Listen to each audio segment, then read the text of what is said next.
Olá, o Semana em 15 Minutos está no ar, repercutindo o que foi fato durante a semana, como por exemplo... Ucrânia proíbe candidatura de partidos comunistas nas próximas eleições. Flamengo e Fluminense confirmam que vão participar da Copa Sul Minas. E ainda os resultados da Copa do Brasil e da noite sofrida do Internacional. O Semana em 15 Minutos está no ar.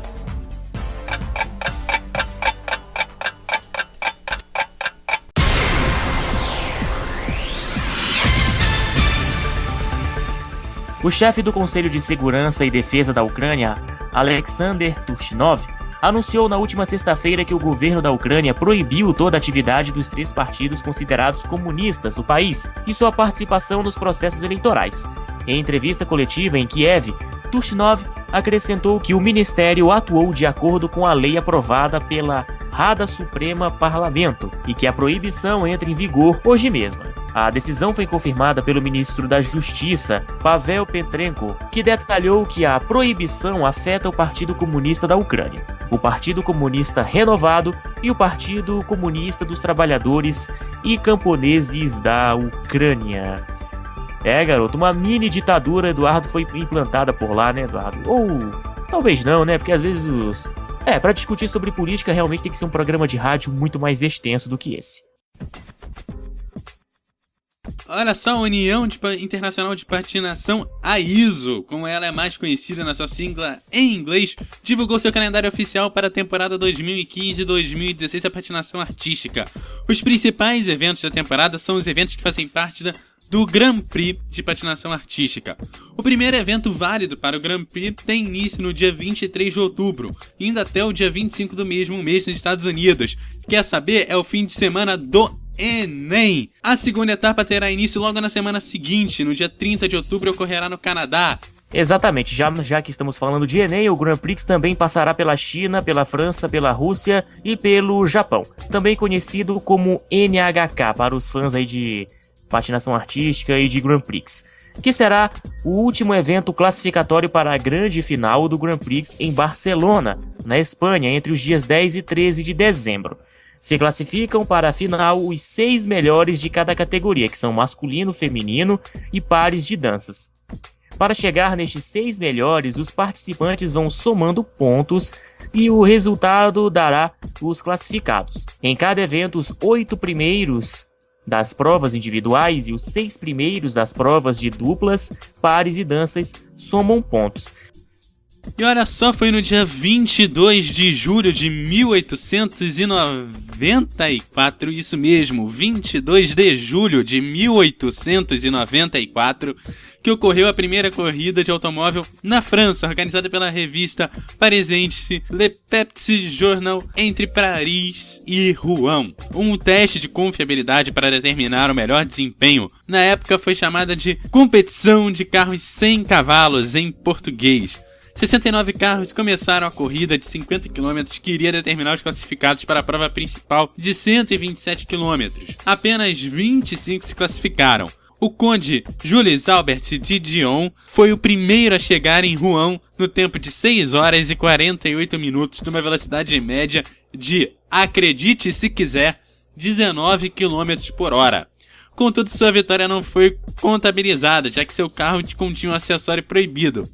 Por esta razão, o título da corrida foi dado a Georges Lemaitre, que chegou na segunda colocação. Além disso, em 1895 realizou-se a primeira corrida propriamente dita em Paris e Bordeaux. A primeira corrida tinha um trajeto de 1.178 km e 46 concorrentes, mas apenas 22 deles iniciaram a prova. O primeiro a chegar foi Émile Levasseur, mas foi desclassificado porque o seu carro não obedecia às exigências da competição. Assim, o prêmio foi para o segundo colocado. A primeira corrida de automóveis na América, num percurso de 54,36 milhões, teve lugar em Chicago a 2 de novembro de 1895. Frank Douriat venceu em 10 horas e 23 minutos, você não ouviu mal, 10 horas e 23 minutos, sobrepondo-se a 3 carros movidos a gasolina e os 2 elétricos. No mesmo dia, 22 de julho, foi criado o programa de rádio mais antigo ainda no ar. Sabe qual é? A Hora do Brasil, atualmente chamada de Voz do Brasil. O programa tem o objetivo de levar informação aos lugares mais distantes do país, mas atualmente sofre várias críticas, principalmente a falta de flexibilidade em seu horário de transmissão. O jornal completou 80 anos no dia 22 de julho de 2015. E voltando às corridas, foi no dia 25 de julho a última vitória de Alain Prost na principal categoria de automobilismo, a Fórmula 1. Jornal A Voz do Brasil, essa também foi interessante, né, Eduardo? Completando 80 anos de existência, poxa, faz tempo, viu? Faz tempo, 80 anos, era Vargas ainda, né, o grande criador da Hora do Brasil. E, pra muitos, o presidente do povo, né? Pra muitos, o presidente do povo. É o único presidente que eu acredito que tem uma certa referência aqui no Brasil e que todo mundo admira, né?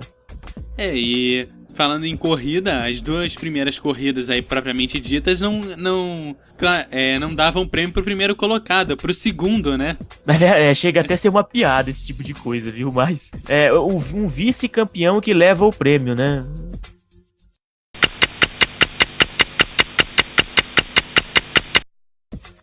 Flamengo e Fluminense confirmaram nessa sexta-feira que vão participar da Copa Sul Minas. Você não ouviu mal, a Copa Sul Minas. Em reunião com outros dirigentes na sede da Federação de Santa Catarina, que lidera a organização pela volta do torneio, a dupla que vive em conflito com a Federação do Rio de Janeiro havia acompanhado o primeiro encontro do grupo para observar. E desta vez avisou que realmente está dentro. O diretor-geral do Flamengo, Fred Luiz, esteve pessoalmente em Balneário Camboriú, representando o rubro-negro, enquanto o presidente do time tricolor, Peter Ciensen, teve um problema de última hora e entrou rapidamente por telefone. Agora é o seguinte, eu não sabia que Flamengo e Fluminense, Eduardo, eram do Sul, né? Eles podem ser... Não, do Sudeste até acredito, né? Que é Rio de Janeiro, Minas, São Paulo. Mas, poxa, essa aí me deixou confuso agora, né?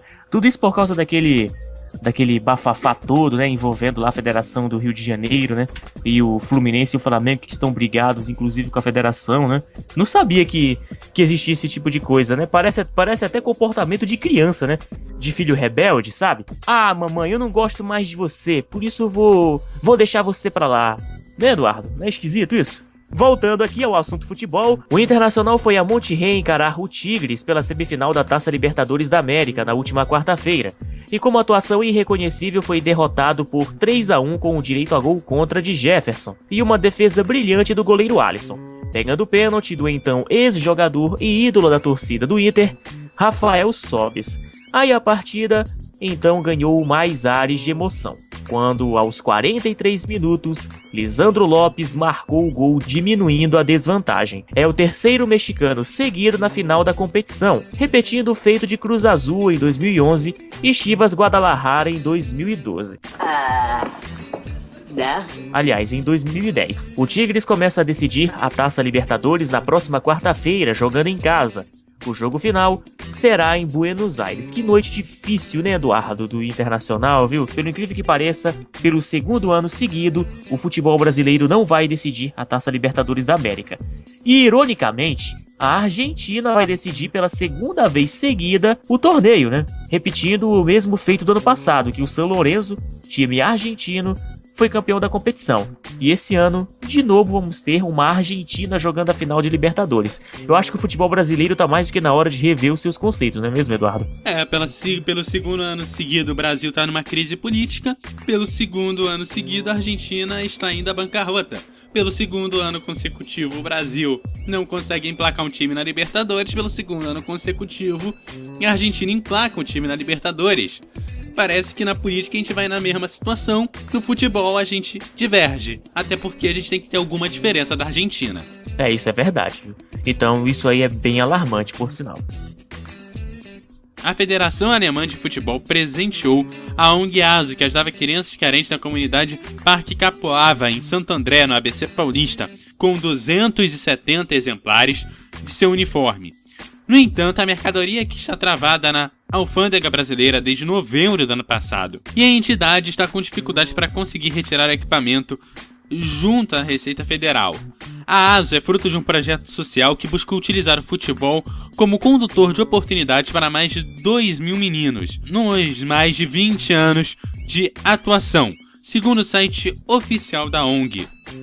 Tá aí um problema de burocracia que atrapalha aí o andamento de coisas boas que principalmente a seleção alemã vem fazendo, principalmente depois da Copa. A seleção alemã se viu muito bem recebida na Copa aqui no Brasil e a seleção alemã resolveu ajudar o Brasil nas partes mais carentes que a gente tem, que a gente sabe que são muitas. Então, o nosso próprio governo, que não consegue fazer alguma coisa por meio da burocracia que ele próprio criou, atrapalhar a ajuda de um outro país que não deveria nem estar fazendo nada pela gente, cara, é uma vergonha enorme. Quando a Alemanha finalmente vai fazer um gol, né? Um gol bonito, por sinal, né? Um gol que todo brasileiro deveria ficar contente, né? Em ver esse gol, né? Esse 8º gol, né? O Brasil não deixa, né? Deixou fazer 7, né? Agora o 8º, que é um gol realmente que vale a pena o brasileiro comemorar, os nossos governantes, né? Nossas autoridades não deixam. E por falar em seleção brasileira, em 7-1, em Alemanha e tudo mais, a seleção brasileira conheceu neste sábado, em cerimônia realizada na Rússia, seus confrontos para as eliminatórias da Copa do Mundo. O time de Dunga vai estrear contra a atual campeã da Copa América, o Chile, jogando em outubro em solo chileno. O segundo jogo do Brasil vai ser em casa contra a Venezuela e depois a Argentina na terceira rodada. O time canarinho encerra o ano de 2015 contra o Peru, do Brasil. Já a Argentina vai estrear contra o Equador. Que legal isso, né? Bom, eu não consigo ver o futebol brasileiro fora, eu não consigo ver a seleção brasileira fora, mas eu acredito que ela vai penar para se classificar para essa Copa do Mundo, né?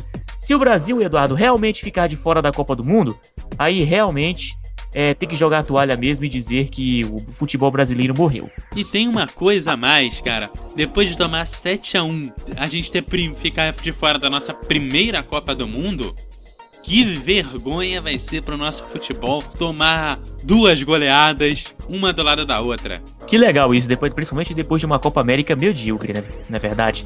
Agora sim, pela Copa do Brasil, mudando de assunto, não é? Pela Copa do Brasil tivemos alguns jogos agitando essa semana. Vamos aos resultados. Santos 3, Sport 1, Coritiba. O Coritiba se classificou vencendo nos pênaltis a Ponte Preta por 3-1. O América do Rio Grande do Norte foi derrotado pelo Vasco por 3-2. O Ceará venceu o Tupi fora de casa por 2-1. O Grêmio venceu o Criciúma nos pênaltis por 4-3, né? Lembrando que o Grêmio abriu 1-0 jogando em Santa Catarina. E para encerrar, o Bahia vence o Paysandu por 2-0. Mas por um gol de diferença, o Paysandu passa para a próxima fase. Lembrando que o Paysandu havia vencido por 3-0 jogando em Belém do Pará. Ok, o Semana em 15 Minutos já ficando por aqui. A gente volta na próxima semana trazendo os destaques que marcaram a semana esportiva e também no noticiário do Brasil e do mundo. Você também pode ouvir o programa Semana em 15 na Web Rádio Melhor do Futebol em www.radiomf.com.br, sempre às 9, às 15 e às 21 horas de domingo. Esse programa teve a apresentação de Cláudio Ribeiro e Eduardo Couto. Aquele abraço. Voltaremos na próxima semana. Até lá.